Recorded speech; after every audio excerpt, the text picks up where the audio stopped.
Hey guys, Jay here and welcome to another cosplay tutorial. Today I'm going to be making Cloud's new armor from the new Final Fantasy VII Remake. And yes, this is the second version I've made. You may have seen in previous videos over here, I had this one. This isn't as accurate anymore, so I decided to make one that was a lot closer to the promotional renders rather than the in-game model, which seems to be impossible. So we're going to be making this one instead. But before I get into the tutorial, I have some great news. I now have templates. I made a website where, among other things that you can do on there, you can download the template for this armor, as well as some of the previous stuff that I've made in tutorials. So be sure to check that out.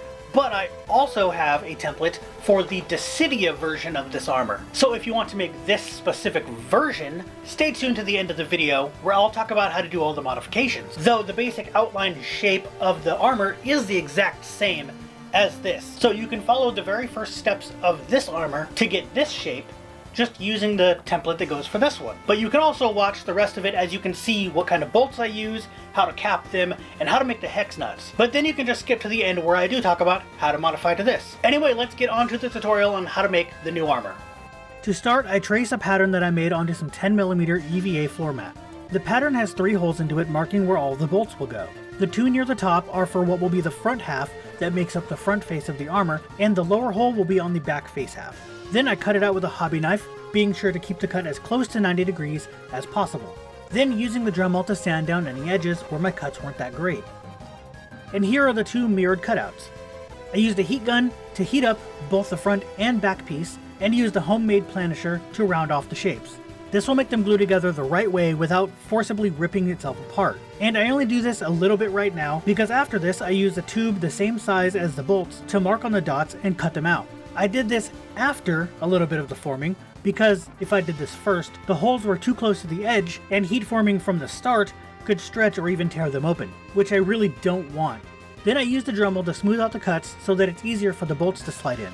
After doing this for all 3 holes, and a little more heat forming, I used contact cement to glue the pieces together at the top edge. Now remember, you need to wait for contact cement to be almost dry. It doesn't stick to itself when it's wet.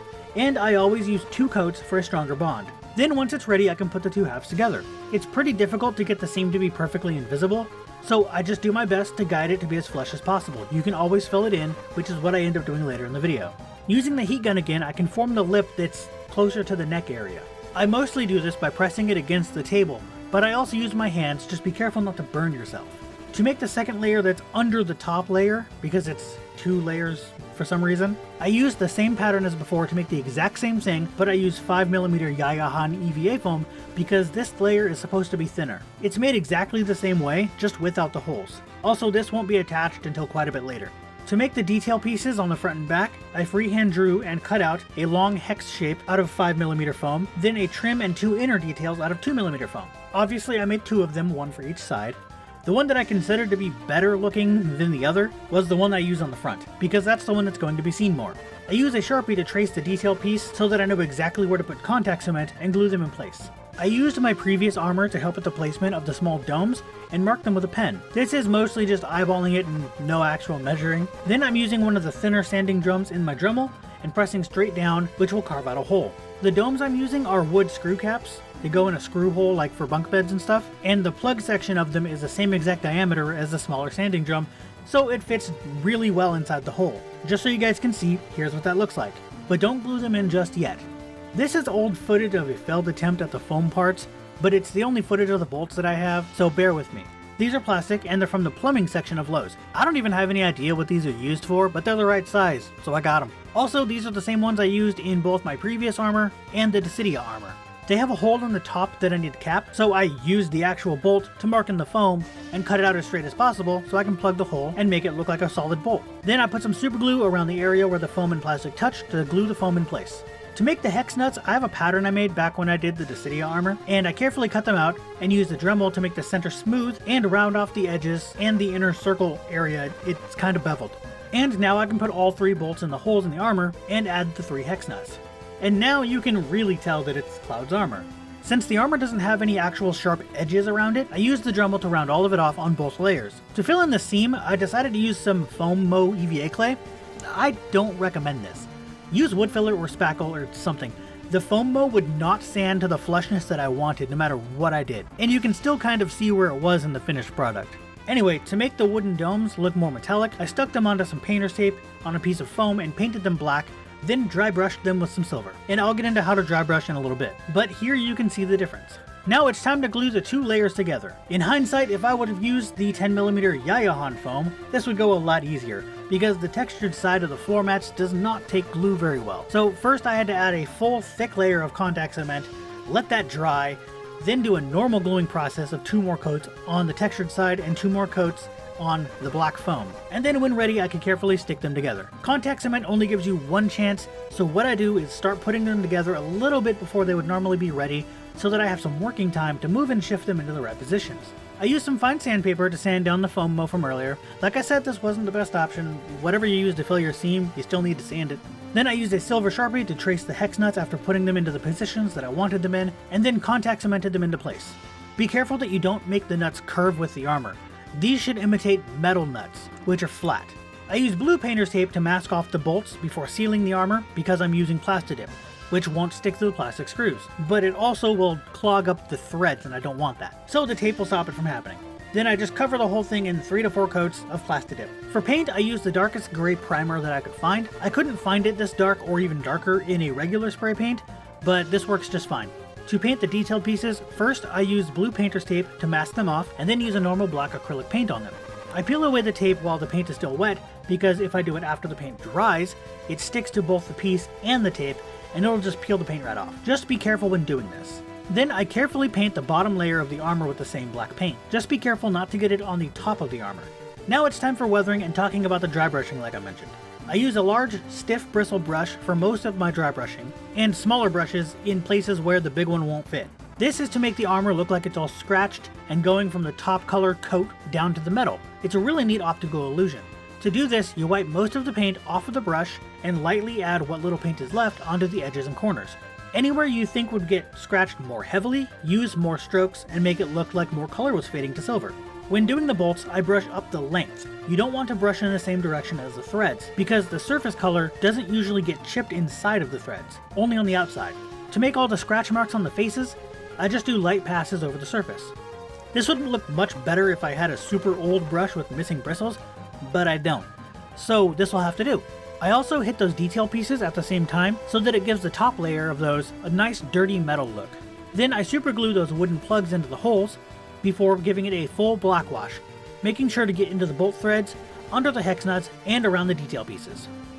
And there you go, that's how to make Cloud's new armor from the Final Fantasy VII Remake. Now about that Dissidia armor. If you're not making the Dissidia armor and you don't need to see all these modifications, go ahead and go to this time right here. That will skip all of this and you can get on with the rest of the video. So the changes to the template are actually, it has a slightly different shape to it, and it has this top plate and some new holes. The placement of the bolts for Dissidia are completely different from any other version of Cloud. Also, this top plate here will be made of 5mm foam while the rest is 10mm. Now this top plate here, this darker piece, you may need to adjust to your armor. It all depends on your cuts and how things go. Making the template on paper, I had to actually redo it over this because I no longer have that template. So it was a little harder to get the exact size. So the way to do that is cut it to the size that I have, which may be oversized, and then along the seam line is where you would cut it off to shorten it, just in case you needed to do that. Also, the template for you guys to print out will have circles that go over the line. Just worry about half of it, the half that's inside the template, and then cut through the center of that circle. I couldn't make perfectly circular half circles on the template itself online, so that's as close as I can get. Just know that you need to cut into the foam, not make a circle going out. So what that does is when it gets glued together, it makes an entire circle for the hole for the bolt to go through. And on Dissidia, they are dead center on the seam, as well as one that's right here in the middle of the face that's on both sides. Yes, there are 4 on the Dissidia version. So just to compare, this is the Remake, this is Dissidia. Now this next part is going to be kind of confusing, so I may do some B-roll, I don't know. There's this little black part right here that makes it look like it's a separate piece. That is not a separate piece. So on the template you can see here, but I have it as dashed lines on the online template. That's telling you that this whole quadrant needs to be cut in half, thickness-wise. So what I did was I held it on its side, took a knife, and cut in half the thickness. Just be very careful. It won't be great, it won't look amazing, but that's not bad because it's supposed to look like beat up metal. So it actually works out. And this is the only way I can make it look accurate without wasting extra foam, because it is supposed to be flush with the underside. In order to do that as a separate piece, I would need to make an entire underside for this. We don't need to do that. Then there's these panel lines that go about a 1/4 inch or a 1/2 inch away from the edge. To make those, mine aren't very straight. Use a ruler, use a metal ruler if you can, or something to get better, straighter lines.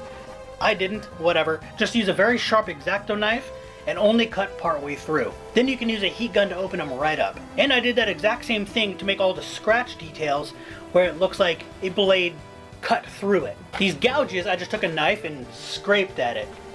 Pretty easy. And don't forget to cut out the square here. I made it look better on the template, so it looks more accurate on the template than it does here. So now we're at the end of the video. The Dissidia stuff is done, and I'm going to talk about how to add this to some type of harness. So this one doesn't have any way to attach yet. I already reviewed a harness that was not very good, so I'm going to remake part of it, and this will add to the little shoulder strap thing. But I want to make that before I add anything to this, so that I know where my placement is. However, on the Dissidia one, I've already done that because I've had a harness for a while now. I've had it for like 5 years now. So what I did there was this. These are parachute clips. They're the clips that you would see inside the child seat of a shopping cart. They, you put it around their body so they don't fall out. It's just bigger versions of that.